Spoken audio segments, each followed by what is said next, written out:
tsapanao zao fiainana izao marefo tsy aharitrany ety sambatra izay manana ny layray arosy mpitantanany ity sambatra ireo zay miankina amin'ny ray sandry maheliny tsito sambatra fanjara ambina miadana tsy resiny zay manjo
miadana tsy resy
Aiza daholo ny ankizy kely namako? Salama daholo ve sika rakizy? Tratra sabata daholo sika rakizy faly be mihitsy miaraka amin'ny ankizy kely rehetra eto androany. Dia lohahevitrintsika rakizy dia hoe ankizy tia vavaka. Faly be hoe faly be e. Larisany anarako dia 12 taona. Ohatra ianareo 12 taona ireo mihitsiny Zavatra tena tiako mihaino lesona any amin'ny mpiangonana ilay ampianarin'ny chef tena chef iny. Dia tena tiako be ihany koa milalao eto an-tokotaninay eto rehefa tsy mianatra ohatran'izao izahay. Andeha hilalao aty an-tokotany mihitsy izao hoe la la la la la la. Reraka funzewe fa marare funze. Wai, nentsera le ranga. Nenya, funze nenya.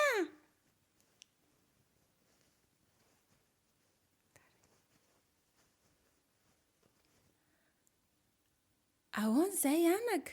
Fa misy inona? Neny misy rangany anjera neny ao amin'ny fefy ao avelany ao Zany ve? Aleo aza hoe fa jerentsika arany e.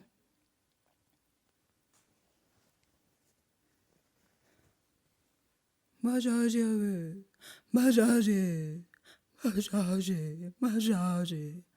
Fa maninona ianao dadabe fa maninona ianao e? Larisa mba angalao rano aingana ny zanako, angalao rano aingana fa mila rano ity olona ity. Hoavy neny hoavy. Tia neny rano Dia izao Larisa andeha hitondra ny dadabe any amin'ny hopitaly neny ianao rery ny ato an-trano. Endry tsara ny zanako dia tsy mivoaboaka ato an-trano. Eny tompoko, afa endry tsara neny Inona re izany nataoko hoe za rery ny ato an-trano. Hoy, tadidiko ny tenin'ny chef ten hoe mila mivavaka mandrakarivotsika ka tsy reraka.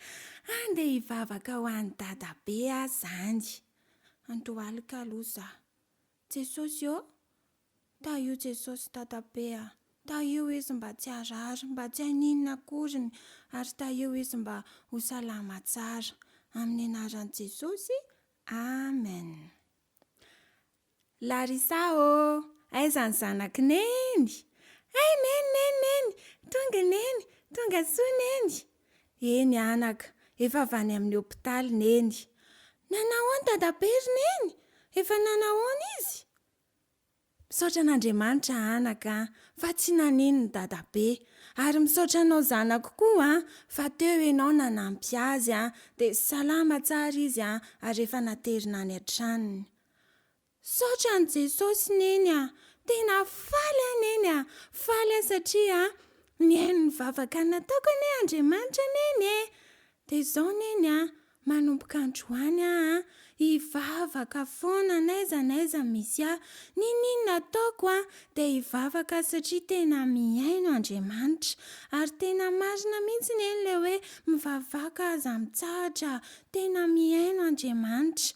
Isika koa rakizy, izy tsika any an-trano no anapa-kevitra hivavaka foana isan'andro. Ninona ataontsika n'aiza misy atsika dia andaontsika hivavaka foana. Hivavaka amin'ny Jesosy isika, hiresaka amintsika fa tena mihaino sady mamaly vavaka Jesosy. Zay rakizy zay ny afatritsika tamin'ity androany ity. Mandra-paina indray isika ankizy rehetra amin'ny herin'ny Dray dia mivavaka tsara daholo.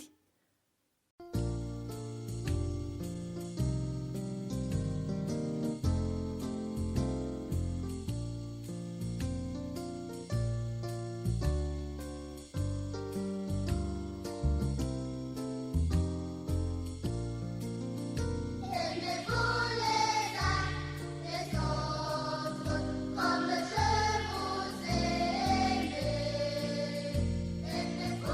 aimais,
Faly miarabanao manaraka an'izao fandarana ara-pahasalamana izao indray amin'ity takariva ity. Androantsika dia hiresaka lohahevitra anankiray dia tsinona izany fa torohevitra 10 hanatsarana ny vatana sy ny fomba fiaina. Torohevitra voalohany dia mila adino ny fanaovana ny régime, izany hoe tsy finanana sakafo fa mila lanjalanjaina tsara ny sakafo. Hodineantsika ao aoriana kely ao hoe toy ny ahoana izany hoe sakafo voalanjalanja izany. Ny faharoa dia mila mihinana sakafo mahasalama isika fa tsy mandingana sakafo. Izany hoe ny sakafontsika zany dia tokony intelo isan'andro ary afaka mihinana sakafo ihany anelanelam-potoana indroa isan'andro, izany hoe 3 repas avec 2 collations. Izay zany ny tena idéaly. Tsy ilaina zany ny mitsaingotsaingoka, izay zavatra fahatelo, fahadina ny mitsaingotsaingoka anelanelam-potoana, izany hoe mihodina kely atsy ianao dia mihinana akondro, mihodina kely atsy ianao mihinana voanjo, mihodina kely atsy ianao mihinana zavatra hafa, fa mila fialan-tsasatra zany io vavontsika io. Dia izany hoe mila alaminao tsara zany, ohatra hoe amin'ny 7 ora ianao mihinana maraina, amin'ny 10 ora ianao mihinana an'ilay fanalana ody ambava fo zany izany hoe rehefa noana ianao zany amin'ny 10 atoandro dia efa planifienao zany hoe ito ny sakafoko.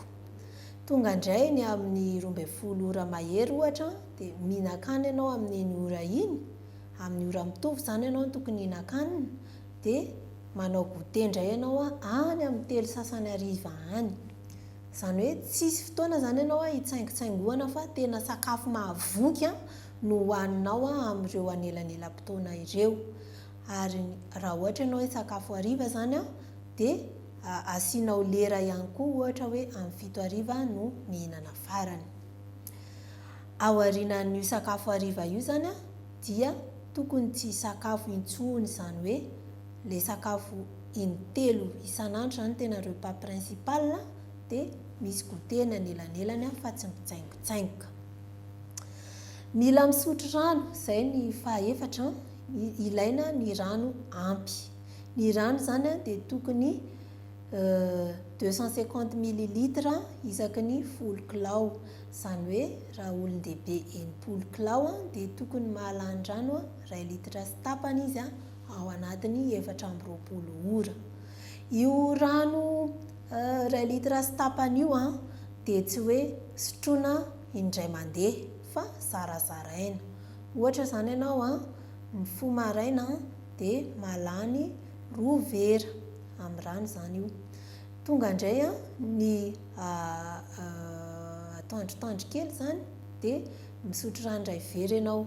Marihana moa zany fa adiny 2 mialohan'ny sakafo na atsasakadiny izay no tokony hisotro rano farany, eo zany. Ao aorian'ny sakafo adiny 2 na atsasakadiny ao aorian'ny sakafo indray vao tokony hisotro rano. Tsy tokony misotro rano zany eo am-pisakafoanana. Aty amin'ny après-midi, izany hoe tolakandro aty indray ianao mety mahalany rano 2 vera, ary alohan'ny sakafo hariva indray vao misotro rano. Alohan'ny anao dosy ianao amin'ny hariva zany, alohan'ny andro dia tokony mahalany rano ihany koa, satria iny rano sotronao mialohan'ny androna iny dia mampidina ny tosi-dranao ary manampy anao zany mba tsy ho taitaitra rehefa mandro zany, na mandro rano mangatsiaka ianao amin'ny hariva na mandro rano mafana, dia tsara foana ny misotro rano alohan'ny androna. Ary ny rano tsy lany ao anatin'izay tontolo andro izay zany dia afaka mbola sotroinao rehefa taitra indraindray amin'ny alina dia afaka sotroina ny rano.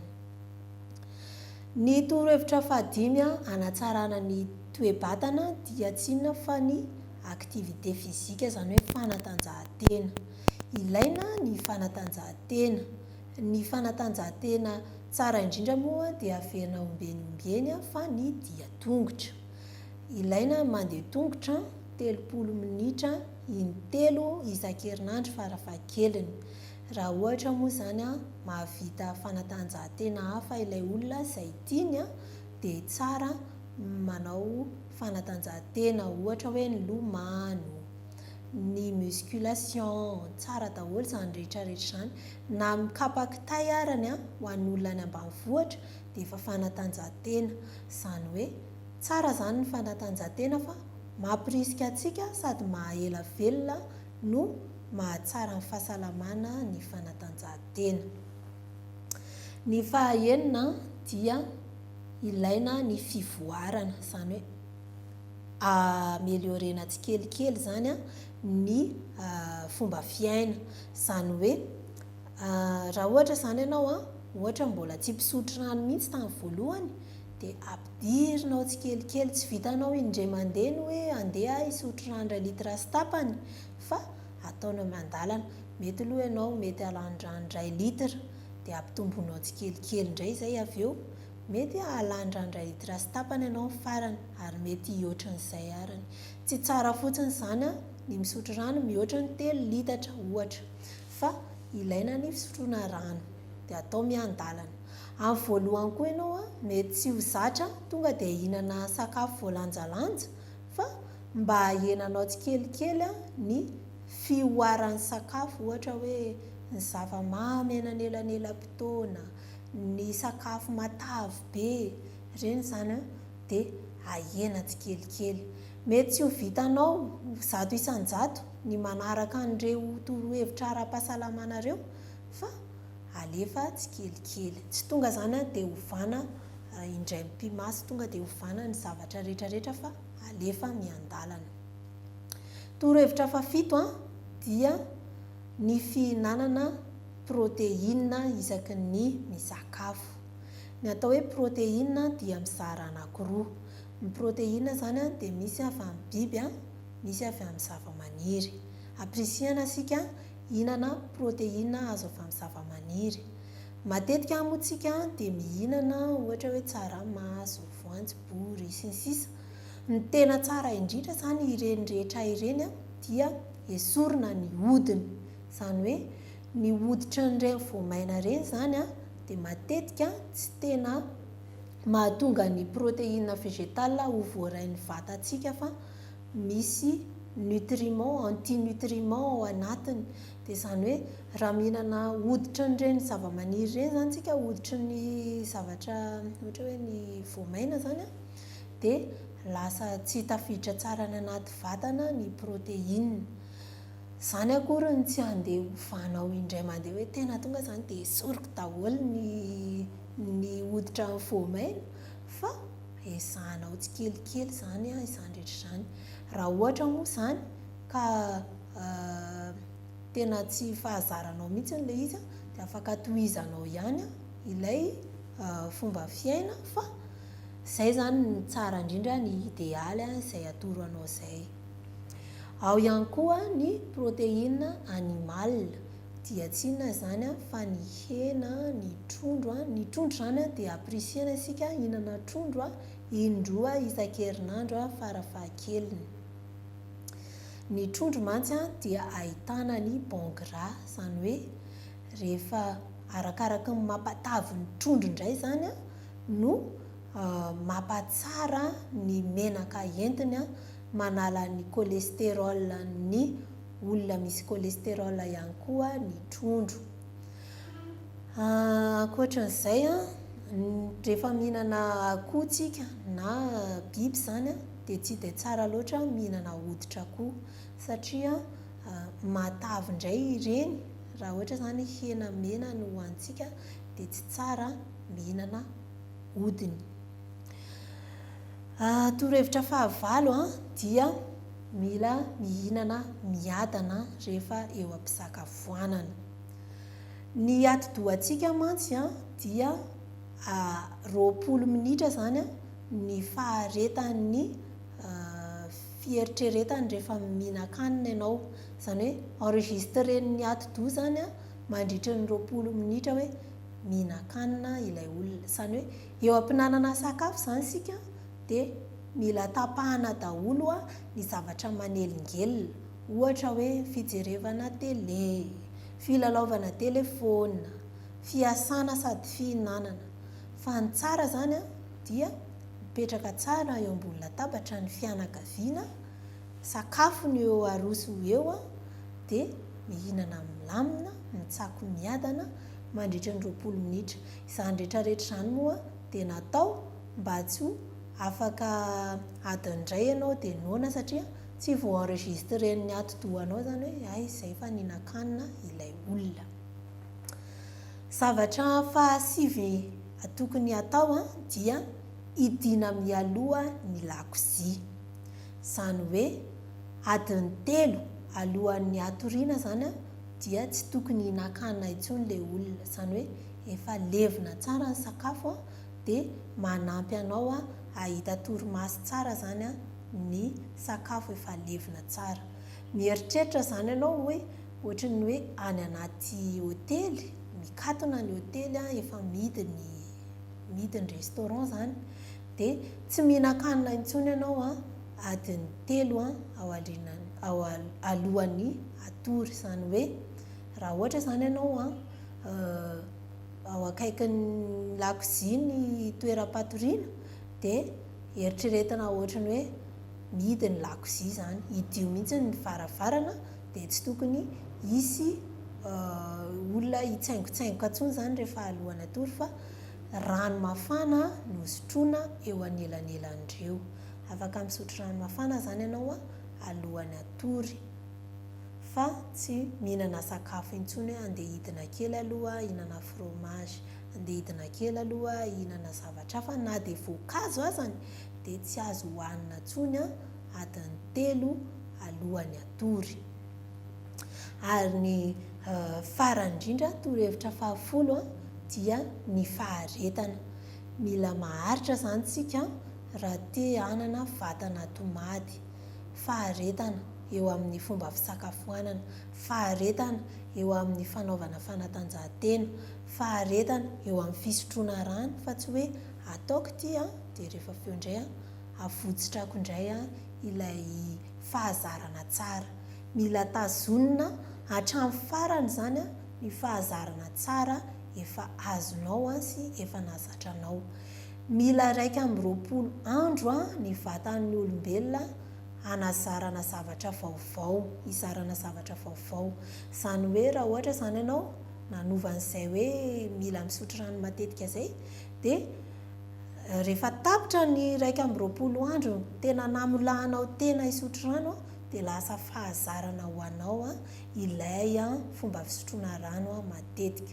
Izany zany dia mampirisika atsika hoe raha ohatra zany tsika hanomboka zavatra anankiray ohatra hoe andeha hiazakazaka, nanapa-kevitra hiazakazaka isan-kerinandro, dia miazakazaka ianao androany, ohatra hoe andro alahady androany, amin'ny heriny ianao miazakazaka, dia afaka tapa-bolana ianao miazakazaka, efa in-telo izay ampiana herinandro iray indray mandeha, dia lasa fahazarana ho anao ilay fiazakazahana isan-kerinandro, ary hafahafa aminao indray ariny raha ohatra ka tsy miazakazaka ianao. Izany hoe fahazarana zany dia ambolena tsikelikely ary mila tazonina hatramin'ny farany raha te hanana fahazarana tsara sy te ho tomady.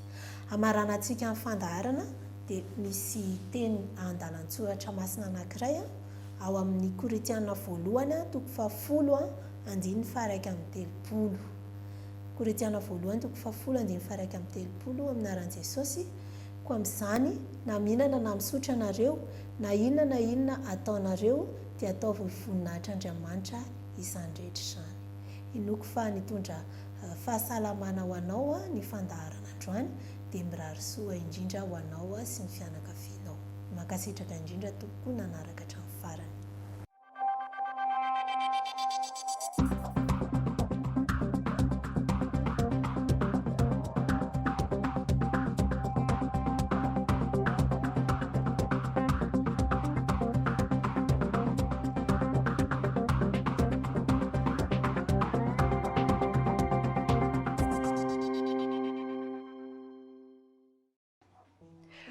faly miarabantsika rehetra natratra izao fiandohan'ny sabata izao izay group Revelations Voice no miaraka amintsika amin'ity takariva ity hanolotra amborakira maromaro aminareo izay entina hidiran'Andriamanitra no entina koa ankahirezana antsika tsirairay avy amin'izao sabata izao.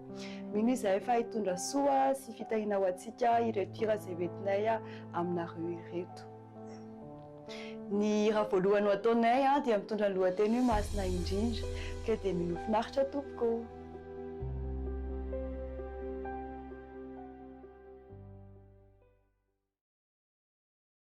Masina indrindra, masina indrindra,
Tira manaraka indrindra mitondra lohateny hoe ankino.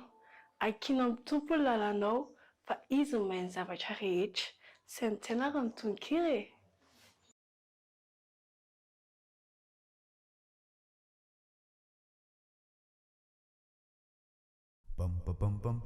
Ankino ny tompo ilalanao, fa izy mahay ny zavatra rehetra. Nalavitra aza ny mbola halea, misy akiviana handrosoatrany tsy misy aiai. Satria tsy hoirery fa haoletsy toa hitantanana ohatrany. Ankino mitompo ny lalanao, fa izy mahay ny zavatra rehetra. Nalavitra aza ny mbola halea, tsy misy akiviana handrosoatrany tsy misy aiai. Satria tsy hoirery fa haoletsy toa hitantanana ohatrany. Koa ne mitsangana handere misora, hare tovy ao an-tsaina ireo teny nomeny. Koa ne mitsangana handere misora, hare tovy ao an-tsaina ireo teny nomeny.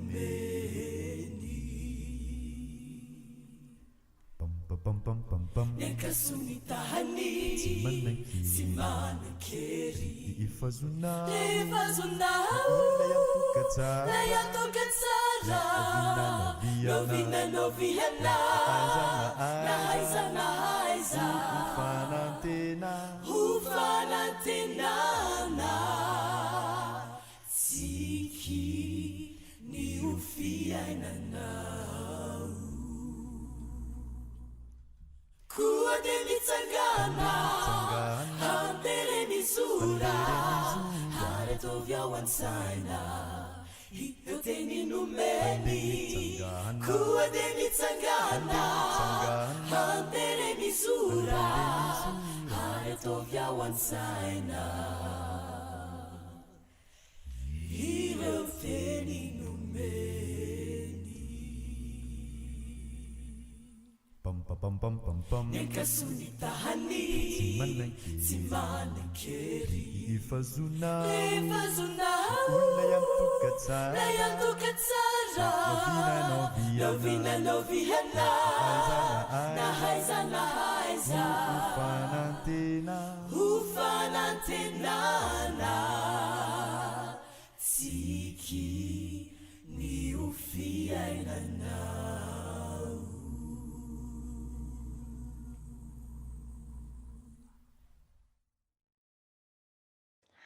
Ny hira ho ataonay manaraka dia mitondra ny lohateny hoe Hozana. Hira miteny vahiny izy tia fa voaresaka ao anatin'ny tonon'ilay hira dia hoe ny kely hery ihika hoe mahery aho ary ny mahantra ihika hoe manan-karena aho. Ny tiana holazaina ao anatin'ilay izy dia hoe rehefa miaraka amin'ny Jesosy isika dia mahery isika ary fifaliana foana ny arahantsika miaraka amin'ny Jesosy. Tsy mba te hanandrana an'izany koa ve ianao? Asaiko ianao hiara idera aminay ao anatin'ity hira ity.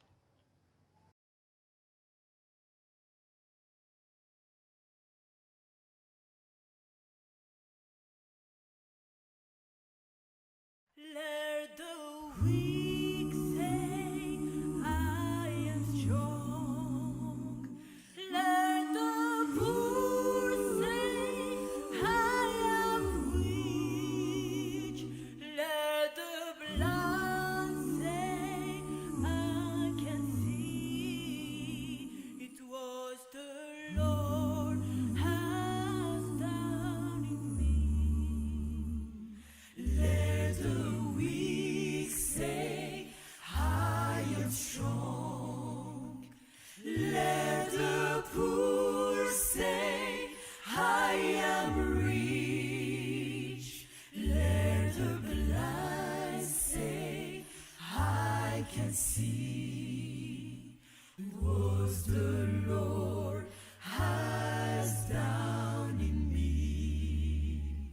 Let the weak say I am strong.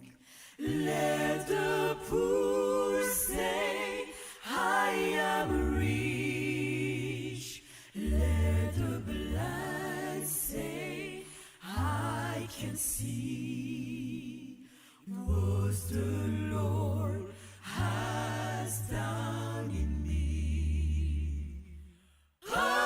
Hosanna, Hosanna to the Lamb that was slain. Hosanna, Hosanna, Jesus died and rose again. Hosanna, Hosanna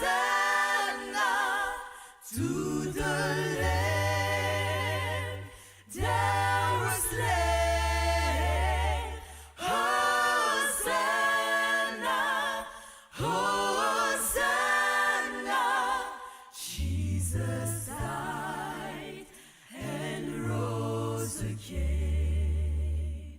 Jesus died and rose again.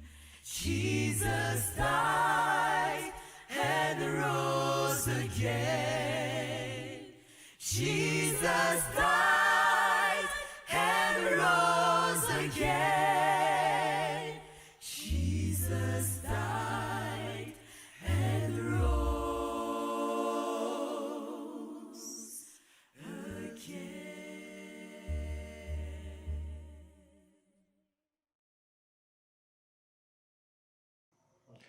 mamerina fiarabanantsika rehetra natratrizao fotoana izao. Tiana ny ampaheranareo rehefa ny tanora amin'izao fotoana izao ka ndao tsika handalina ny ten'Andriamanitra foy. Ndao ovakitsika ny ao amin'ny toroteny toko 1:17 rehetra.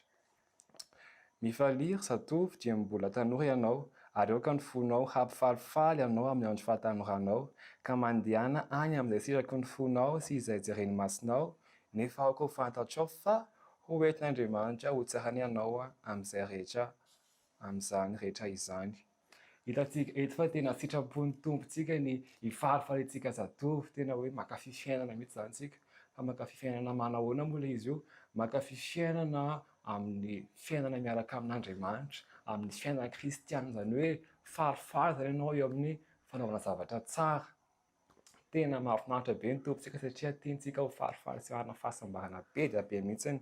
Fa zao nefa ny fampitandremany ho entina tsika ho tsaraina, zany hoe tsaraina zany tsika zatovy io, ary ny fitsarana dia efa tena madiva ho tapitra mihitsiny, efa tena madiva hifarana zao rehetrarehetra zao. Moa ve tsika natoky ry zatovy namako tamin'ny vatantsika, tamin'ny fampiasana an'izany, tamin'ny fotoana, tamin'ny harena, tamin'ny talenta sy ny fahaiza-manao maro isan-karazany. Moa ve izy ireny tena hoe nampiasaintsika tamin'ny fanatanterahana asan'Andriamanitra? Anjaran'ny tsirairay ny mamaly an'izany fa zao aoka tsika hiamina satria efa tena tongotra ny fiafaran'izao rehetra zao. Amadika ny baibolitsika dia ovakitsika indray ny ao amin'ny Petera 1:4-7. Misy fampitandremana lehibe ao izay omen'Andriamanitra atsika zatovy, atsika rehetra mihitsy moa zany. Petera 1:4-7 manao hoe: fa atombotra ny farany zavatra rehetra, koa indreka manoloana tena ho amin'ny fivavahana. Mila mivavaka tsika ry zatovy namako satria efa tongotra ny fiafarany zavatra rehetra. Mivavaka ahoana moa? Tsy hoe mivavaka ao fotsiny ohatr'izao fa tena hoe miaina an'ilay fiainana kristiana mihitsy tsika, zany hoe miaina tahaka ny Kristy zany tsika, mitahatra ny didin'Andriamanitra rehetrarehetra. Matetika ny olona rehefa hoe didin'Andriamanitra dia ohatran'ny hoe mavesatra be zany, tsy voatandrina mihitsiny zany. Nefany rehefa tena iainana ilay didin'Andriamanitra, rehefa tena tandremana, dia tena mahatsapa fahasambarana be mihitsy ary ianao rehefa tena hoe wah, tena faly be mihitsy tena hoe mahafinaritra be kely ilay mitandrina ny didin'Andriamanitra. Dia izay indrindra ny afatra omena antsika androany hoe tian'Andriamanitra tsika zatovy rehetrarehetra hitandrina ny teniny, hitandrina ny didiny, satria azahoantsika fifaliana sy fahasambarana zany, ary azahoantsika indrindra ny fiainana mandrakizay. Iza moa tsy maniry an'izany zatovy namako? Manasa anao zay hanaraka an'i Jesosy amin'ny fona manontolo. Misaotra anao. Ny raha atolotra manaraka dia mitondra ny lohateny hoe ny ampitso ka mino finaritra ary.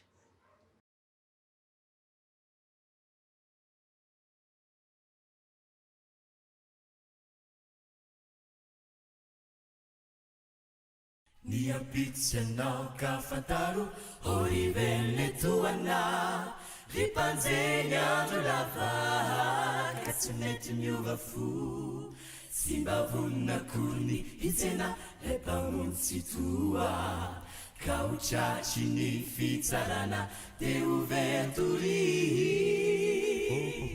Homba hevery olona ny afarana, fa sarobidi ny andro mbola havelomanao, faingiana havia hiara mamindra mandroso, hanompoany Jesosy. Ny ampitso ianao ka fantaro ho rivele toana, ry mpanjeny andro lava ka tsy mety miova fo, sy mba vonina kony hitsena lay mpamono tsy toa, ka ho tratry ny fitsarana dia ho ventory. Homba hevery olona ny afarana, fa sarobidi ny andro mbola havelomanao, faingiana havia hiara mamindra mandroso, hanompoany Jesosy. Ny andro andro rehetra eo anilany jesosy tsy misy alo-paoriana fa toyny hafaliana tsy orava fiadanampo maharitrano azo raha tokamianao tsy mavolamena navatosoa mamiratra no ilainy tompo hatolotrazy zao fa ny fo miova matsiaro mibebakano tiany hoentineo aminy ny andro rehetra eo anilany jesosy tsy misy alo-paoriana fa toyny hafaliana tsy orava fiadanampo maharitrano azo raha tokaminy anao tsy mavolamena navatosoa mamiratra no ilainy tompo hatolotrazy zao fa ny fo miova matsiaro mibebakano tiany hoentineo aminy fa ny fo miova matsiaro mibebakano tiany hoentineo aminy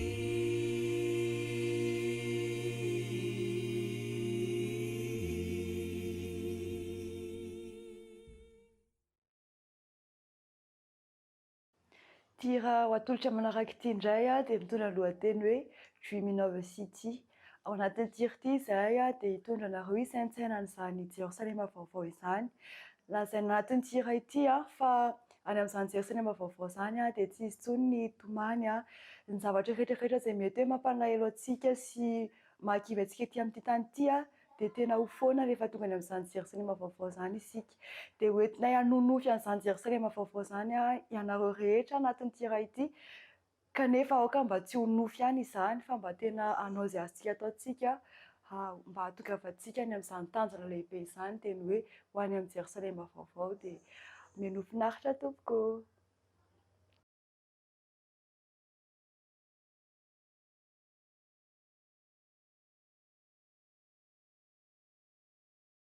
Dreaming of city, dreaming of city, dreaming of city, dreaming of city, dreaming of city, dreaming of city, dreaming of city, dreaming of city.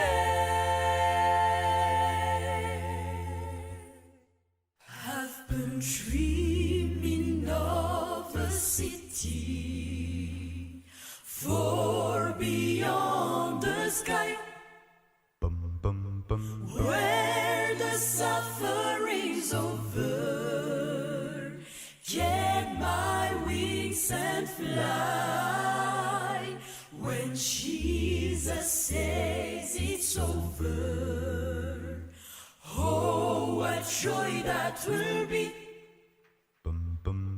Where it's no more dreaming, I'll behold at last. I've been dreaming of a city, Jerusalem, Jerusalem, Jerusalem. I've been dreaming of a city, Jerusalem, my home right up in the sky. Oh, sometimes I lose direction. Set your clouds my mind, but Jesus stands to remind me that I'm passing through. Instead of losing heaven, I'm us to look to the day where it's no more dreaming. I'll be old at last. I've been dreaming of a city, Jerusalem, Jerusalem, Jerusalem. I've been dreaming of a city, Jerusalem, my home right in the sky.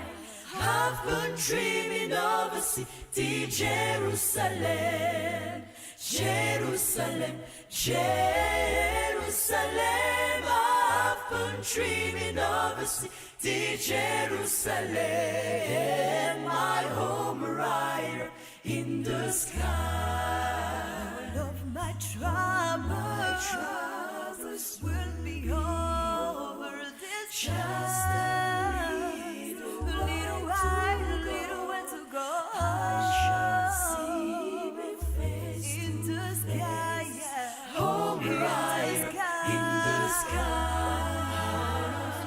All of my troubles will be just a little. I will see heaven. I shall see me face in the sky, home right in the sky. We're going on, yeah. Let me over, just a little while. I see heaven. I shall see me face in that city, home right in the sky. All of my troubles will be over, just a little while, just a little while. Oh, I shall see the face in the sky, home right in the sky. I've been dreaming of a city far beyond the sky, where the suffer is over.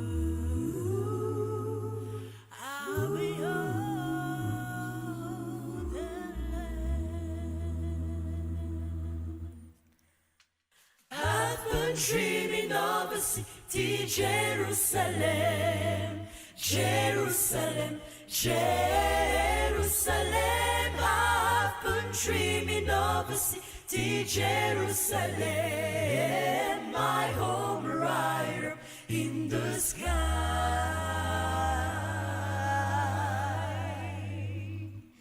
my home right in the sky.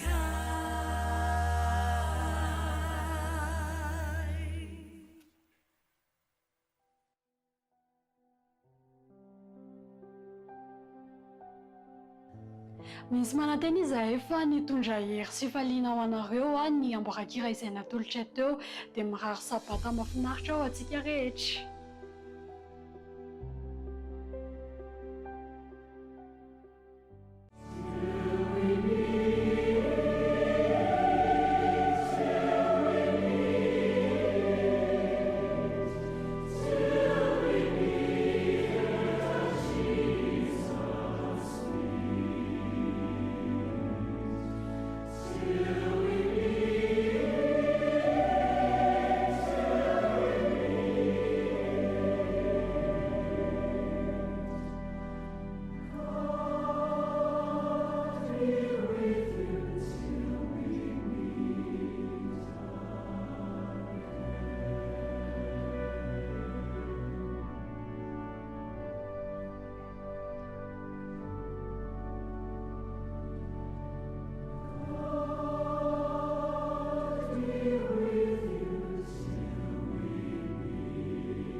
Miarabantsika rehetra amin'ny anaran'i Jesosy.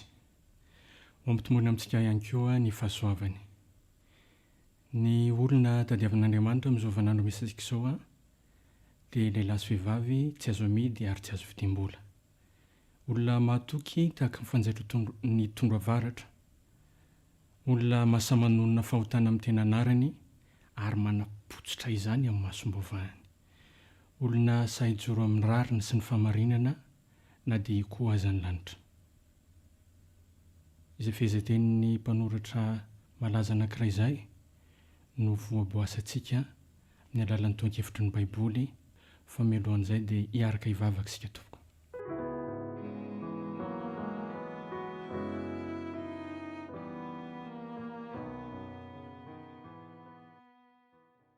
Fanamasinao, manasa ny fanatrehanao zahay mba ho eto anivonay ankehitriny, mba hitaridalana sy hanoro, mba ampiteny anay araka ny sitraponao. Mitenena Jehova ao fa miaino ny mpanomponao. Noho ny anaran'i Kristy. Amen.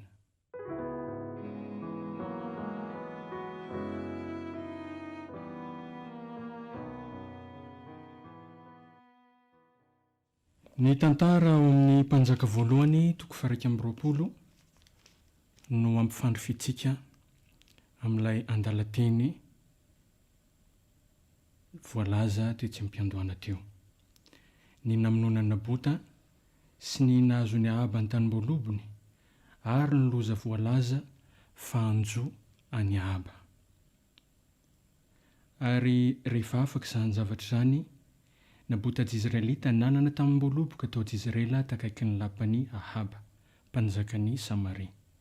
Ary Ahaba niteny tamin'ny nabota hoe, omeo any tanim-boaloboka ao mba ataoko fambolena anana, fa akaiky ny lapako izy, ary ho takalozako tanim-boaloboka tsara noho izy, na vola tokombidiny. Raha izany no sitrako ny fonao. Fa hoy nabota tamin'ny Ahaba, sanatry amiko eo anatrehan'i Jehova izany, fa tsy omeko anao ny tanin-drazako. Sanatry amiko eo anatrehan'i Jehova izany, fa tsy omeko anao ny tanin-drazako. Fahasahiana manao ahoana?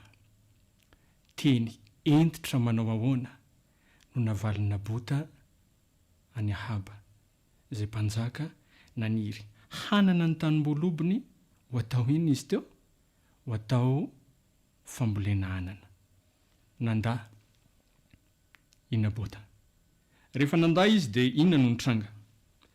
Lasa nody i Ahaba. Tsy ho vakintsika daholo ny toko rehetra, ary tsika vakiana amin'ny fotoana mamety azy fa ny androany dia ny toko ny andininy vitsivitsy amin'ny toko ihany no ho ampiasaintsika.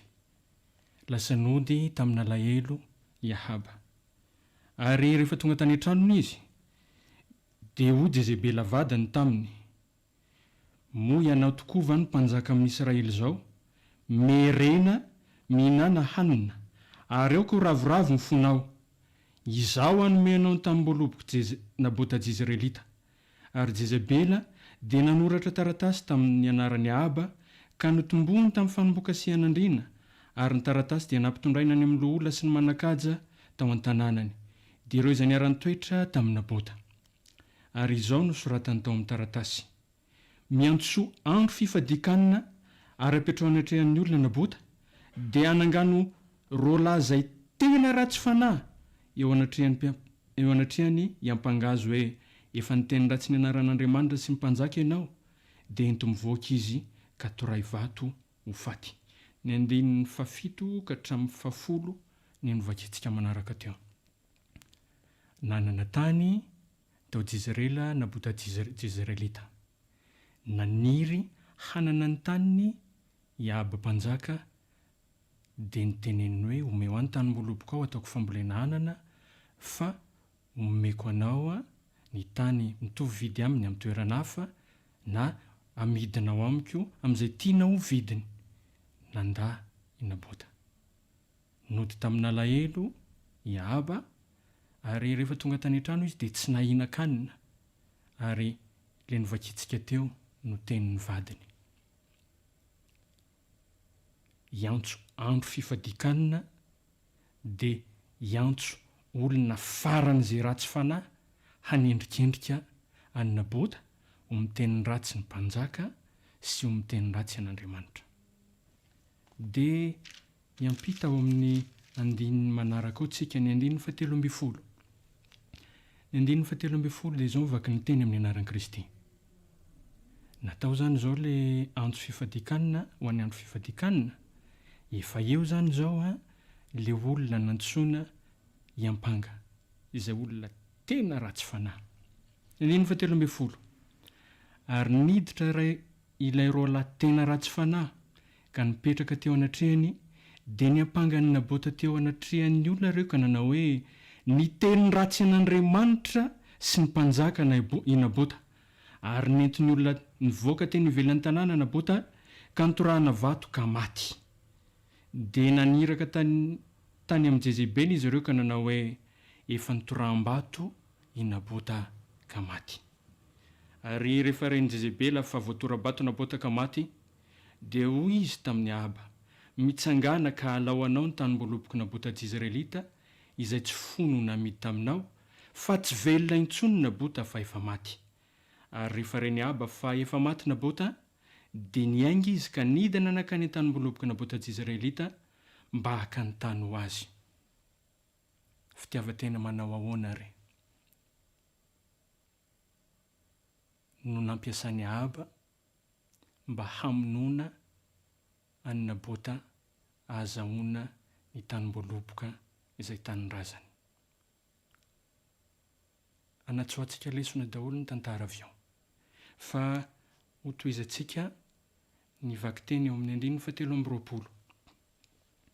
Ary ny amin'ny Jezebela koa dia nilazain'i Jehovah hoe ny alika hihinana ny Jezebely nivelan'ny mandan'i Jezrela, izay tamingany Ahaba maty ao an-tanàna dia ho an'ny alika, ary izay tamingany maty any an-tsaha koa dia ho an'ny voromanidina.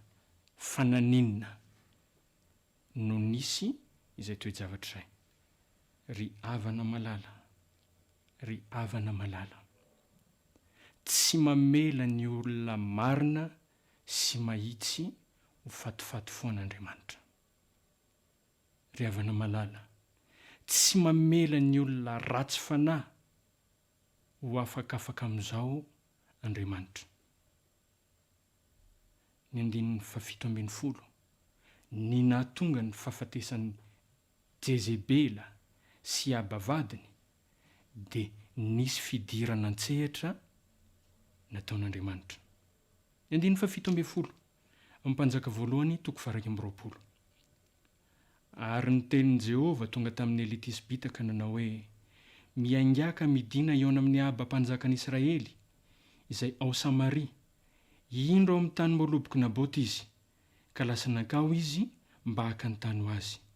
Koa mitenena aminy hoe izao no lazain'i Jehovah, efa namono va ianao ka efa naka ho anao koa?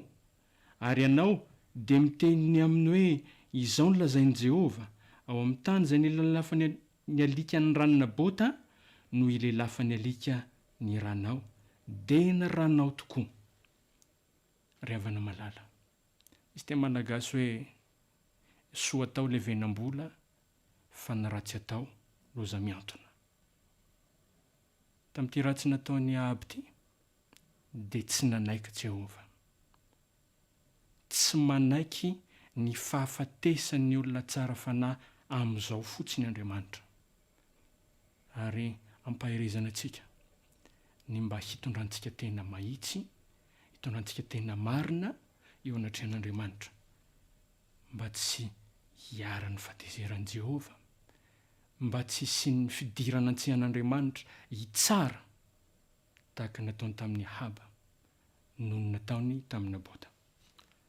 Ary androany dia tiako ny ampahiry antsika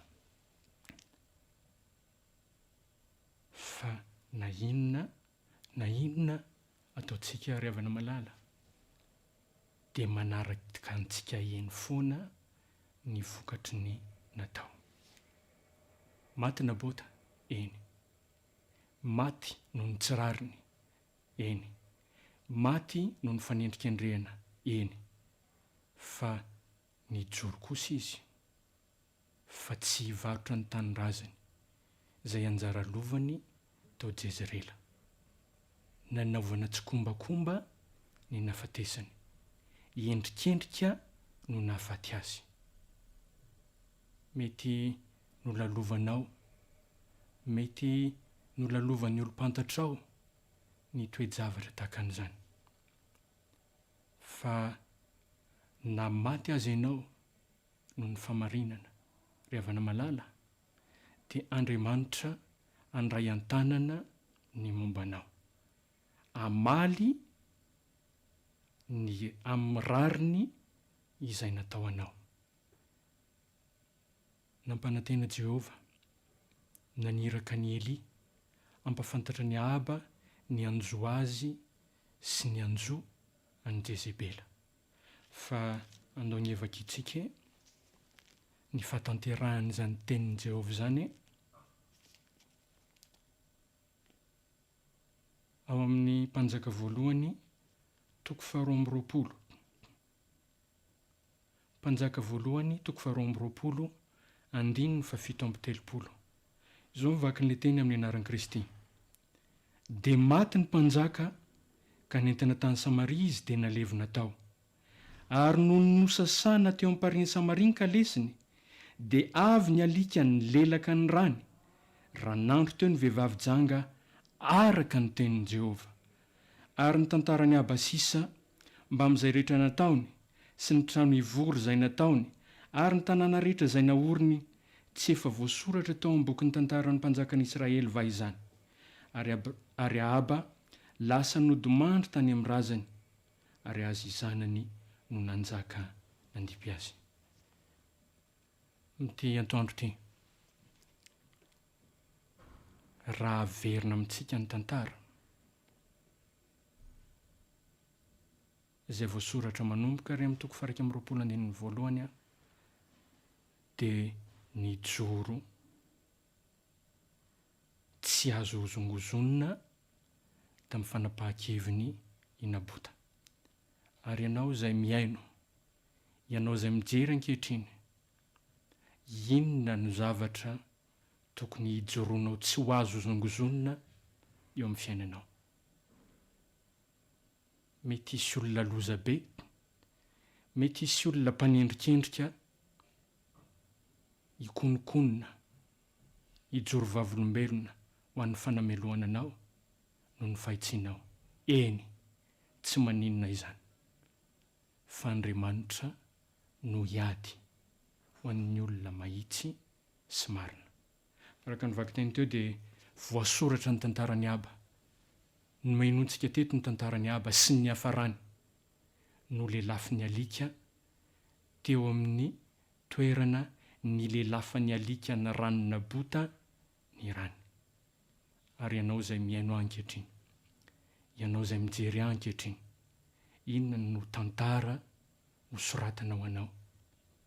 Inona ny tantara ho tantaraina mahakasika anao? Fa tsy maintsy handray ny valin'asany, tsy maintsy handray ny valiny nataony ny tsirairay avy isam-batan'olona. Olona manao ahoana ny tadiavin'Andriamanitra amin'izao vaninandro misy antsika izao? Lehilahy sy vehivavy tsy azo amidy ary tsy azo vidim-bola. Olona mahatoky tahaka ny fanjaitro ny tondra varatra. Olona mahasamanonina fahotana amin'ny tena anarany ary manapotsitra izany amin'ny masom-baovany. Olona samy mijoro amin'ny rariny sy ny famarinana na dia hikoa aza ny lanitra. Ry havana malala, ny faniriako antsika dia mba ho lehilahy sy vehivavy tsy azo amidy, tsy azo vidim-bola anesika. Mivavaka mba ho olona mahatoky tahaka fanjaitro ny tondra varatra anie ianao izay miaino ankehitriny. Ary olona sahijoro amin'ny rariny sy ny famarinana na hikoa aza ny lanitra. Hivavaka ho anao aho, raha izany no safidinao, hivavaka isika tompoko.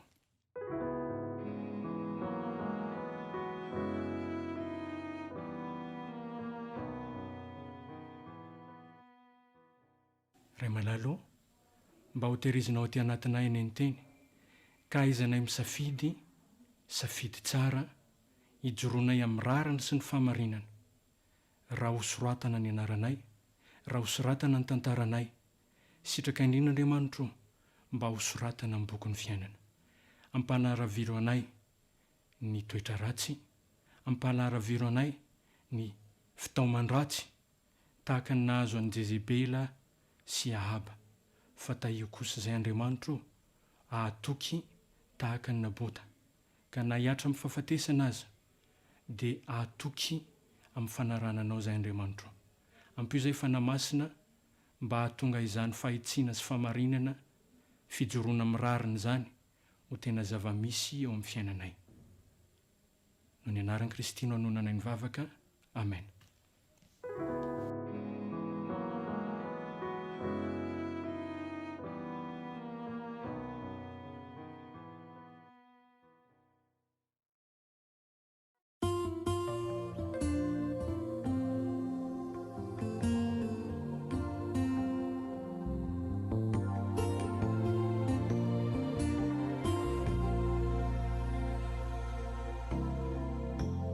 Na dia manonja zany alondrano ity, ianao riray no mitantanay, ho sasapona reo mpanenjika ety, tsisy maharesy anao. Nisosabo na bebanakory ity sambo keliko, miandry ahy ilay salemava, na fifaliana na fahoriana no iainako ety, tsy ho kivy aho satria, tsy ho kivy aho satria ampy ahy ny fahasoavanao.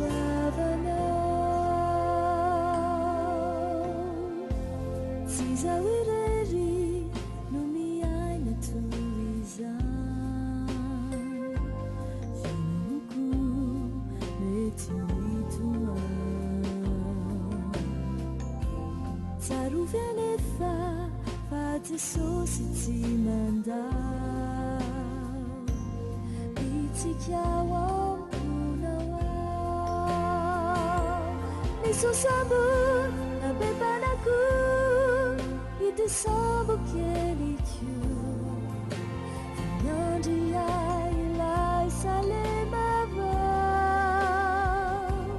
na fifaliana na fahoriana no iainako ety, tsy ho kivy aho satria, tsy ho kivy aho satria ampy ahy ny fahasoavanao.